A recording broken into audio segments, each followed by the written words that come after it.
So let me tell you how I have done this experiment. First, what we need to do is we need to take a glass beaker and ensure that diameter of the beaker diameter of the beaker should be more than 3 centimeters, because if diameter of the beaker is less than 3 centimeters, there is chance of anode and cathode coming into contact, which may raise spark. Okay, this should not happen. That is why ensure that diameter of the beaker should be greater than 3 centimeters. And take a glass beaker now, and here. So this is an empty glass beaker which I have taken. Okay, now fill this beaker with distilled water. Okay, distilled water in the sense the water in which there are no salts, or at least less than 50 TDS. Okay, so water should have TDS, total dissolved salts, less than 50. Okay, water should have less than 50 TDS, because if there are any salts, these salts may interfere in the process of electrolysis. That is why we need to take distilled water or water with less than 50 TDS. So here, for that reason, I am taking aquaguard water. Okay, so for that reason I am taking aquaguard water. So I am taking aquaguard water. So this water will have 40 TDS. So that is the value which I have set in my aquaguard. And now take copper sulfate powder. Okay, take copper sulfate powder.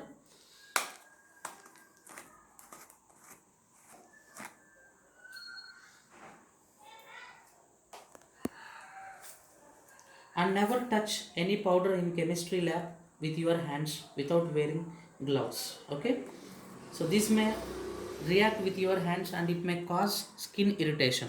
That is why one precaution you have to take is you should never touch any powder or anything in chemistry lab without wearing gloves. Okay, so let us pour this copper sulfate powder in the solution. And before pouring it, we need to crush this thoroughly, because in order to get dissolved easily in the water, we need to crush this thoroughly. But here we have a big solid. So anyways, let us try to dissolve this in the water. Okay,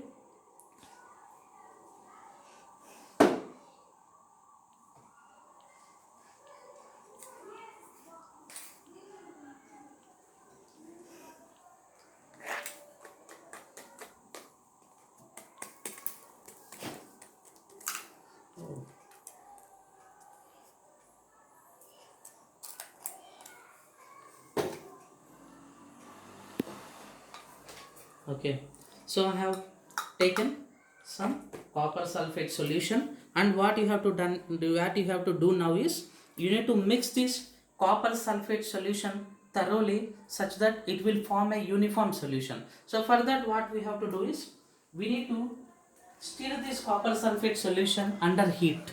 If we stir this copper sulfate solution, then it will form a uniform solution. Okay, so anyways, now let us stir this thoroughly. So by using something, we need to apply heat, but in this case I am not applying heat. So if you are doing this experiment in chemistry lab, then you can utilize electromagnetic stirrer. You can make use of electromagnetic stirrer in the chemistry lab. So with the electromagnetic stirrer, it will give heat and stirring effect, both of the things it will give, so that it will form a uniform solution. Okay, so let me mix this thoroughly under heat. So here I am not applying any heat, but if we apply heat, it will form uniform solution very rapidly. Okay, very fast it will form uniform solution.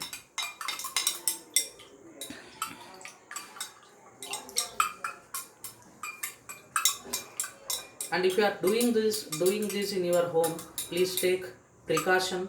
You have to wear gloves, and you need to wear face mask, such that solution will not rise and it will not it will not come into contact with your eyes, nose or your lips. Okay, so we need to wear face mask and we need to wear gloves.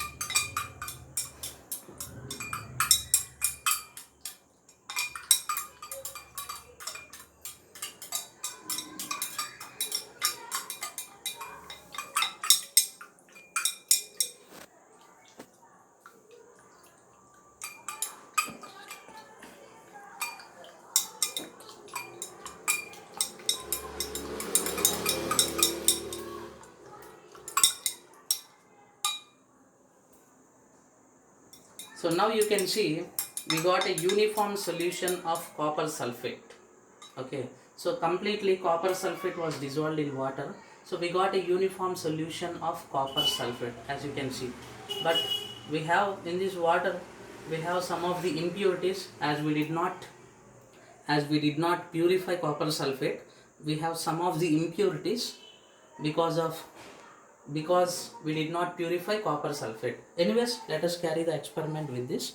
But when we are doing this precisely, we need to remove all the impurities. Okay, so here, so I have taken anode. Okay, so I have taken anode. This copper rod I have taken as anode, copper rod. So anode will melt, copper will melt and it will get deposited on cathode. Okay, anode will always melt, copper will always melt and it will get deposited on the cathode. Okay, so here I am connecting this to a battery to positive terminal such that this copper will become anode. Okay, so I am connecting this copper rod to the positive terminal of the battery such that it will become anode. Okay, so now this is anode which we have taken, this is anode, and so this one I am taking a coin. So as you see, this coin is made up of steel. Okay, it is made up of steel and it is especially all the coins are made up of, nowadays all the coins in our country are made up of stainless steel. Mostly they will not undergo any corrosion, so there is no need of electroplating on this stainless steel because it will not undergo any corrosion. But to make you understand this concept, I am taking this coin. So you can see this. Now I am dipping this in the solution. I am dipping it in the solution and after 1 or 2 minutes you can observe copper coated on this steel. Okay, so let us wait for few minutes, 1 or 2 minutes, that's enough.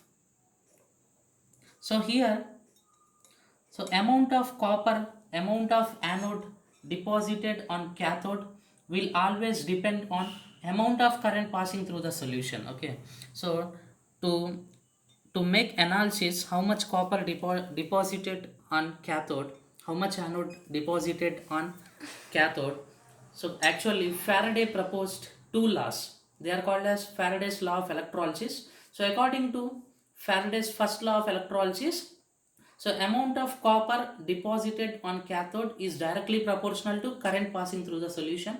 So that is Faraday's first law.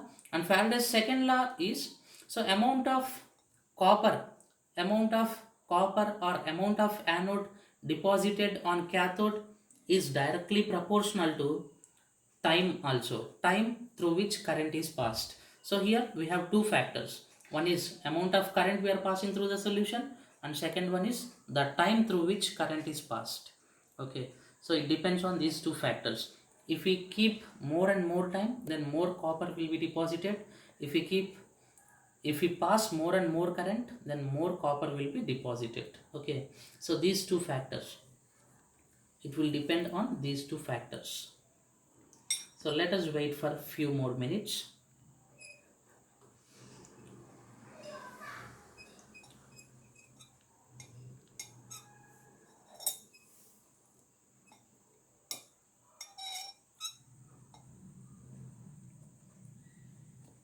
And make sure that all the connections are very tight.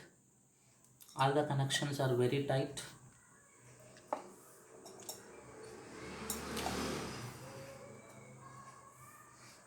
So let me observe now. So here you can see now.